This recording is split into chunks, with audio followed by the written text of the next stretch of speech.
Thank you so much for joining me this evening. Would you mind telling me your first and last name? Yes, ma'am. Randall Lucas. Okay, and how do you spell that, Randall? Randall. And last name? Lucas. Great.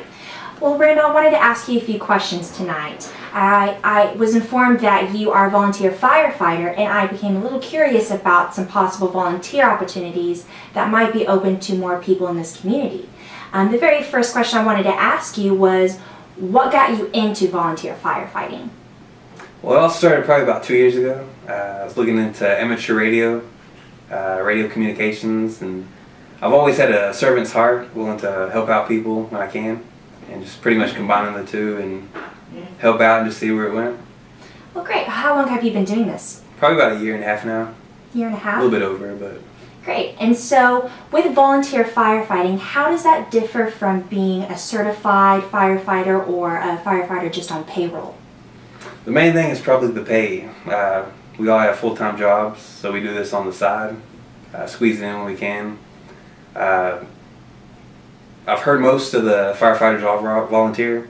I don't know, where these statistics came from, but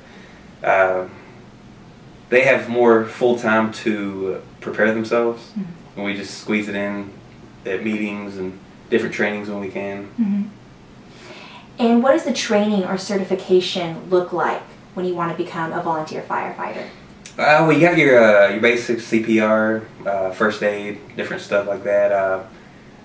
We got Firefighter 1, which you go over what kind of nozzles to use, what kind of water. You learn about your Class A fires, Class B, C, structure fires, different things. But yeah, mainly with the hoses, what hose to use and what situation. I've always enjoyed servicing, helping being a servant's heart and all that. With that, do a lot of people who start off as a volunteer firefighter, what is the statistics of them becoming a full-time firefighter? I really couldn't tell you. Is it more often they try to be a volunteer to see if that's their niche in life or they want to pursue that as a career? Or do you usually meet a lot of men who genuinely like doing this just on the side?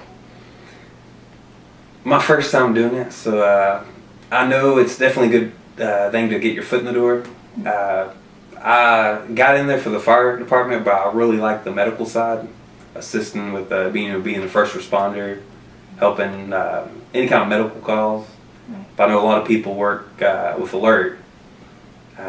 They come down there and they already do that. Some work for bigger companies, so they just come in there and kind of use their training that they have to help the small town community.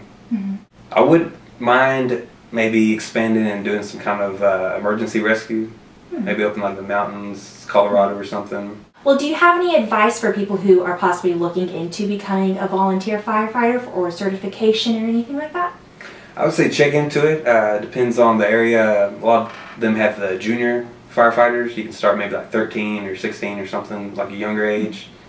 Yeah, just see where you can help out. If you can't really physically help, you can always help donate, help promote, inspire, encourage or something. But yeah, just go maybe Google search or something. Talk to your local people in the community. They definitely direct you in the path. Well, great, Randall. I really appreciate your time. Thank you so much for meeting with me. No problem. Appreciate it.